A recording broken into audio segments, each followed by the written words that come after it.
नमस्कार दोस्तों, आज मैं आपको फुल्ली ऑटोमेटिक अटेंडेंस शीट बनाना सिखाऊंगा। ये मेरे पास पहले से ही जनरेटेड अटेंडेंस शीट है।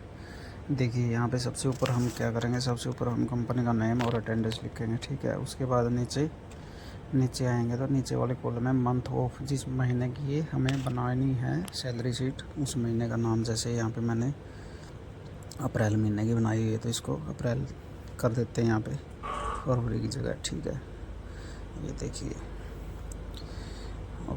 उससे नीचे हम आएंगे, यहाँ पे डेट होती है, डेट के ऊपर ये दिन आ गए आपके। लेकिन सबसे पहले हमें serial number, employee name, designation और डेट ये मैंने इसमें डेट के ऊपर दिन भी लगाए हुए हैं, किस डेट को क्या दिन था उसका फॉर्मूला मैं आपको बताऊँ। यहाँ पे डेट डालूँगा, जैसे कोई भी ऑटोमेटिक सारी डेट आगे चेंज हो जाएगी। ये देखिए सारी जनवरी में चेंज हो गई।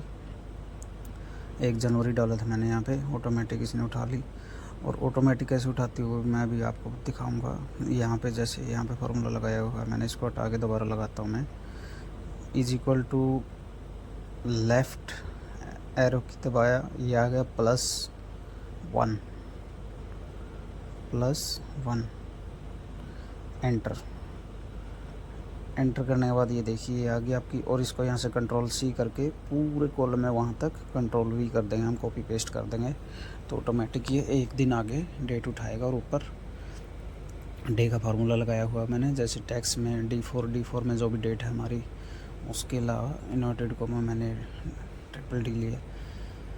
पूरी शीट पे ये आ जाएगी, अच्छे से दिन आपको दिखाई दे जाए। ताकि ये देखिए यहाँ पे है ट्यूसडे, वेडनेसडे, थर्सडे, ठीक है। यहाँ पे दिन का फार्मूला मैंने लगाया कि स्टेट को क्या दिन था। ये tax D4 coma inverted coma शुरू, ट्रिपल D और इन्वर्टेड कोमा बंद और ब्रैकेट बंद, ये आपका फार्मूला है डेट टू डे में, ठीक है। अब इससे आगे हम जैसे हम यहाँ पे सुखबीर है, सुखबीर जो भी है लैब का है बंदा, इसकी जैसे जो भी परसेंट है यहाँ पे शो करेंगे हम, परसेंट PP कर देंगे। यहाँ पे देखिए ये आगे लास्ट में चल के हमें परसेंट के कॉलम में 30 दिखा रहा है। 30 क्यों दिखा रहा है? क्योंकि 30 के 30 दिन ये परसेंट है। और इसमें फार्मूला हमने लगाया काउंट इफ़ का। काउंट इफ़ वो भी मैं आपको बताऊंगा अभी काउंट इफ़ कैसे लगता है। देखिए इस सीट में हम जब पी ये सारे PP इसने काउंट किए, काउंट इफ़ का फार्मूला लगेगा D6 से लेके AG6 तक और कोमा और इन्वर्टेड कोमा के अंदर P को काउंट करेगा, ये अगले में H को करेगा। H का मतलब हाफ डे, एब्सेंट का मतलब A।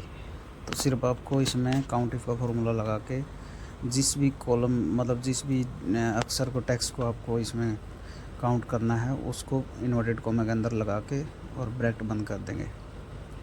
ये देखिए यहाँ पे हाफ है, यहाँ पे एब्सेंट है। हाफ के लिए कैसे करेंगे, जैसे मैंने यहाँ पे H लिख दिया, ये देखिए ऑटोमेटिक 29.5 दिन हो गए इसके और आधा दिन ही हो गया। जैसे दोबारा से फिर मैं हाफ लिखूँगा तो वहाँ पे 1 आ जाएगा और यहाँ पे 29 आ गया, देखिए, ठीक है दोस्तों। ऐसे ये ऑटोमेटिक ये शीट उठा देती है इसमें।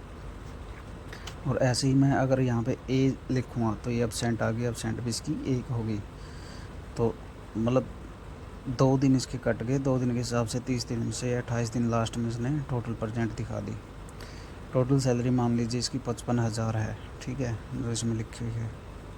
देखिए 28 दिन, 1 दिन हाफ का बन गया, 1 दिन एब्सेंट का बन गया। टोटल 30 थे, 30 में से 2 गए, लास्ट में परसेंट बच गई इसकी 28% में 55,000 सैलरी, 55 में हमने बनाई ये टोटल सैलरी 51,333 को बताऊँगा मैं कैसे बनी है।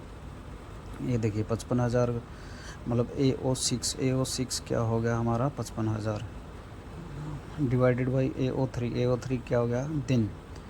उनके दिन के हिसाब से उसकी सैलरी इतनी आई है 55 के हिसाब से, ठीक है।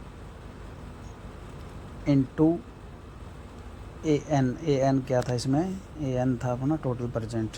तो हमारी ये सैलरी निकल के आ गई, इतनी सैलरी हमने इसको पे करनी है। तो दोस्तों इस जो हमने एक लाइन में ऊपर फार्मूला लगाया है, इसी फार्मूले को सारे को पकड़ के कॉपी करके 3 के 3 को नीचे तक पेस्ट कर लेंगे तो सभी पे ये ऑटोमेटिक शीट जनरेट कर देगी और ऑटोमेटिक ये लागू हो जाएगी।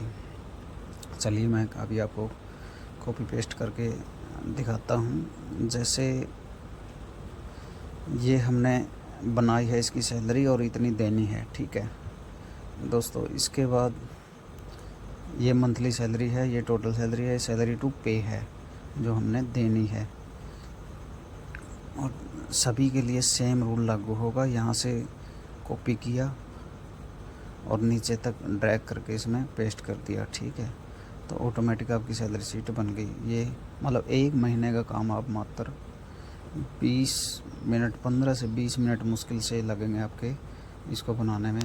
अगर आपको अच्छी थोड़ी बहुत एक्सेल आती है तो 15 से 20 मिनट। आपके पास अटेंडेंस का पूरा डेटा होना चाहिए। अटेंडेंस का पूरा डेटा आपके पास होगा, चाहे मैनुअल हो या फिर आप डेली रेगुलरली में भी आप इसको कर सकते हो। अगर अटेंडेंस का डेटा है तो आपको इसमें बनाने में मतलब सारे खींच के 15 से 20 मिनट लगेंगे और आपकी सैलरी शीट